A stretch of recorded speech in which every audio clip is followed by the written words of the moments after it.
Harmonic series and P series. An infinite series of the form 1 over n to the p from 1 to infinity, 1 over 1 to the p plus 1 over 2 to the p plus 1 over 3 to the p, and so on and so on and so on, is called a P series, where p is a positive constant. When p is equal to 1, it results in the series 1 over n from 1 to infinity, which is 1 over 1 plus 1 over 2 plus 1 over 3, and on and on and on. That series has a special name, which I know I've mentioned before, which is the Harmonic Series. So a P series will converge if p is greater than 1 and diverge if p is less than or equal to 1. So just a couple of examples. The series from 1 to infinity of 1 over n cubed will be a convergent P series, since p is greater than 1. And the infinite series from n equals 1 to infinity of 1 over the square root of n, which is the infinite series from n equals 1 to infinity of 1 over n to the 1/2, will be a divergent P series, since in this case p is less than 1. All right, so number one, this series is of the form 1 over n to the second, n starting at 1 and going to infinity. So when you plug 1 in, you get the 1 here. Plug in 2, you get 2 squared. Plug in 3, you get 3 squared, and so on. So this is a P series with p equal to 2.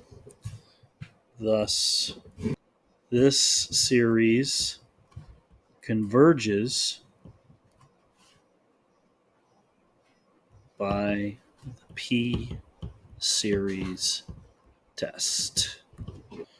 All right, so this series is of the form 5 over the square root of n, which is n to the 1/2 from n equals 1 to infinity. So this is a P series with p equal to 1/2, and thus this is a divergent series. 1 over the cube root of n squared is equivalent to the series from 1 to infinity of 1 over n to the 2/3. So this is a P series with p equal to 2/3. Since 2/3 is less than 1, this is a divergent series. And then the last one, for what values of p will both the series 1 over n to the 2p and p over 2 to the n converge? Well, the first series is a P series with what we generally call p being, in this case, actually 2p. So we know in order to have convergence, we're going to need 2p to be greater than 1, since we need the exponent to be greater than 1 to have convergence. So that is equivalent to saying we need p to be greater than 1/2. Now let's consider this other series.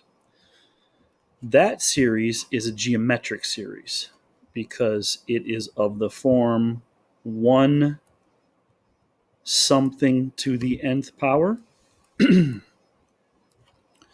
So that is geometric with a common ratio that is equal to p over 2. Now we know in order to have convergence on a geometric series, we need that common ratio to be between 1 and -1, which means we need p over 2 to be between 1 and -1. Multiplying everything by 2, we need p to be between -2 and 2. So we need to combine p needs to be greater than 1/2, and p needs to be between -2 and 2, and we need for both of those things to be true for both of those series to converge. So what that is equivalent to is we need p to be greater than a half but less than 2. So p needs to be between 1/2 and 2, which is choice C.